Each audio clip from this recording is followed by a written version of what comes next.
Sumipa na naman ang pandaigdigang presyo ng krudo mga tol dahil namumuro na naman mga kapatid na sumiklab muli ang gera dito sa Middle East. Pag-usapan natin to mga tol, samahan ninyo ako. I'm just a young nigga chillin' on it. First time I seen ice was a So meron tayong balitang panonoorin mula rito sa News 5 and everywhere. No, muling nagbabantaan mga tol itong Iran at saka Amerika. Well, pareho silang matapang mga kapatid, no? Kaya dahil diyan, no, advance mag-isip mga tol etong merkado, no? Etong pandaigdigang merkado sumipa na naman ang presyo ng krudo mga tol dahil sa napipintong muling pagsiklab ng gera ng Iran at saka ng Amerika. So panoorin natin itong balita mula rito sa News 5 everywhere at bigyan natin to ng reaksyon. Samahan ninyo ako mga tol, pwede rin kayo mag-comment sa ibaba.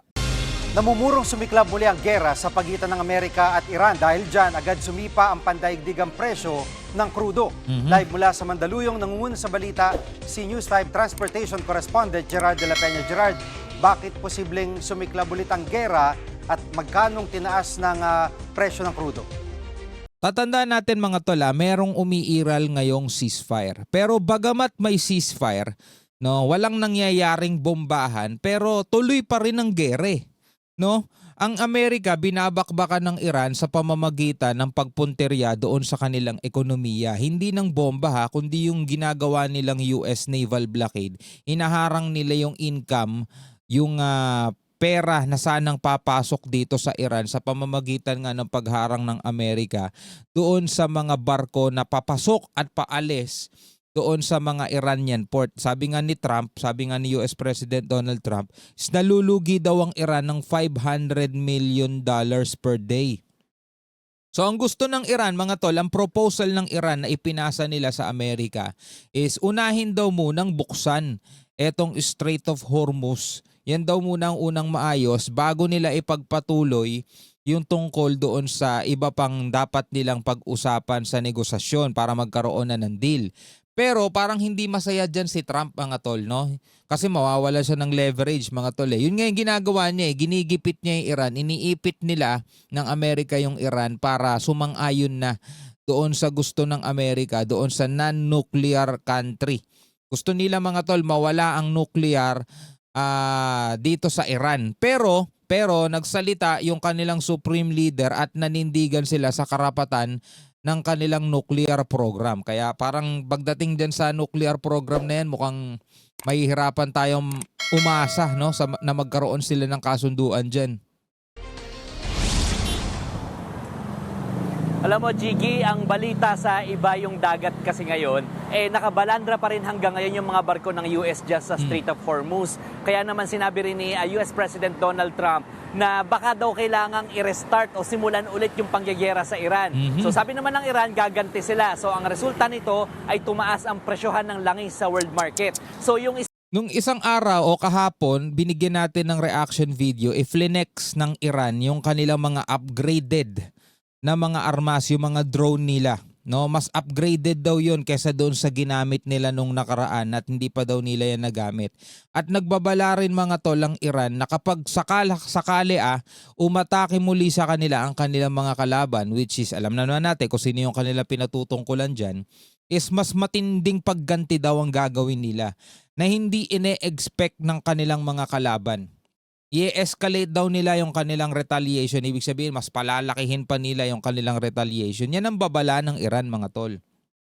Ngayon, etong si Trump, bagamat walang deadline kung hanggang saan yung ceasefire, minsan ang gugulat na lang tong mga to no? Bila na lang natin mababalitaan, no? Amerika, inatake na naman ng ganito, inatake na naman ng ganyan, di ba? Israel, ganun din. Kasi nag-iintay lang din ng Israel lang, go signal ng US, kating-kating na rin yung mga yon mga tol. No? Ayaw ata talaga nila magkaroon ng kapayapaan dyan. Ewan ko lang, reaction ko to isa dun sa mga indexes natin, isa sa mga benchmarks natin, $126 per barrel, grabe. Pinakamataas sa loob ng 4 na taon. Isa sa mga benchmarks natin, yung mga basihan ng presyo natin, itong US Brent crude ay umakyat ng $126 per barrel. Kung matatandaan natin, nung nagsisimula pa lang yung ceasefire sa pagitan ng dalawang bansang ito, ay bumaba ito sa $90 per barrel. At sa ngayon medyo bumaba na naman ito, pero yun nga, sinasabi ng isang ekonomista, pabago-bago rin kasi sinasabi ni US President Donald Trump. Tama. At may mga pagbabanta rin ito na kadalasan naman ay hindi natutuloy. Pakinggan natin ang sinabi ng ekonomistang si Michael Ricafort ng RCBC. Totoo no? Halimbawa, sinabi ni Trump ngayong umaga, after a few hours o mamayang gabi, pwede magbago yon. Nagbanta siya ng 48 hours, di ba? May mga ganun 10 days, pero hindi rin naman matutuloy. Kumbaga doon sa mga banta kasing yun, is malaki ang nagiging epekto sa pandaigdigang merkado. Mga tol, no? Pag nagbanta siya halimbawa ng ganito, syempre, naaalarma agad itong pandaigdigang merkado. Nagbabago agad yung presyo. Tumataas agad yung presyo ng krudo. Pag nag-announce sila ng ceasefire, nagkasundo na, bababa yan. Kahit na hindi pa sinasang-ayunan ng Iran, bababa pa rin yan. Kahit sinabi ni US President, for example, ni US President Trump, nagkausap kami ng Iran, maganda ang progreso ng pag-uusap namin, mukhang may mangyayaring kasunduan. Maapektuhan na agad yung pandaigdigang merkado niya, bababa na agad yung presyo ng krudo. Tapos biglang hindi sasang-ayunan ng Iran, sasabihin ng Iran, hindi kami nakikipag-usap sa Amerika, baka kausap lang ni Trump, sarili niya. Ang laki ng nagiging epekto nun, mga tol. Dati lang nananakot si Trump kahit bago mag-ceasefire, escalation yung tinetreaten niya. At every bridge, every power plant ng Iran, tinetreaten niya. Hindi naman tinuloy. Hindi naman niya tinuloy. Part of the negotiation tactic and strategy yon. At Gerard, pagdating sa lokal na presyuhan ng produktong petrolyo, ano ang epekto nitong bagong development na ito? Naku, Jiggy, ito na nga, mukhang sa susunod na linggo tataas yung pump price natin. Ang sabi ng mga sources natin sa industriya ay mukhang tataas ng piso hanggang 2 piso ang kada litro ng diesel at 2 to 3 pesos naman ang kada litro ng gasolina. Minsan di mo rin maintindihan sa mga to. Alam na nga nilang nagkakagulo sa Middle East. Wala ba silang mahanapan ng ibang source niyan? Diba? Kasi sabi 20% lang naman daw ang nandoon dumadaan doon. 20%. So meron pang natitirang iba. Asan yung 80%? Diba? Ano ba? Dito ba pinakamura? Dito sa Middle East at hindi natin maiwan? Ito mga kapatid, ito'y pahayag lang din naman ng isang ordinaryong mamamayan. No? Wala tayong alam dyan tungkol sa mga bagay na ganyan. Pero sa tingin ninyo, kasi sabi 20% lang to ng pandaigdigang supply ng langis. 20%. So, ibig sabihin, meron pang mas malaking porsyento na nanggagaling sa ibang lugar. Ito ba yung pinakamura dito sa Strait of Hormuz at talagang apektado dyan?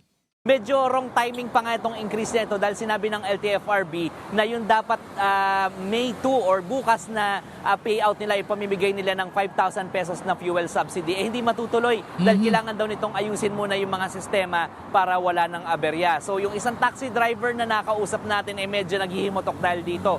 At pakinggan natin yung pahayag ng taxi driver na nakausap natin. Napaka-importante, ang daki na naabaw namin sa sa gas. Grabe. Yung kita na namin, napupunta pa ron eh. Kaya nga kakaawa no? Mag-enrollment kayo, kailangan mabawi-bawi man lang. Isa pa yun, no? Enrollment pala ng mga bata. Yan muna ang latest. Balik sa Alright mga kapatid, nakikita natin na talagang hindi stable ang lagay dito sa Middle East. No, bagamat may ceasefire ngayon, pero dahil nga sa girian nitong dalawang bansa na to at hindi pa rin sila nagkakasundo, talagang apektado pa rin ang pandaigdigang presyo ng krudo. At dahil dyan, naaapektuhan mga tol yung ating bansa. Huwag na nating isipin yung ibang bansa.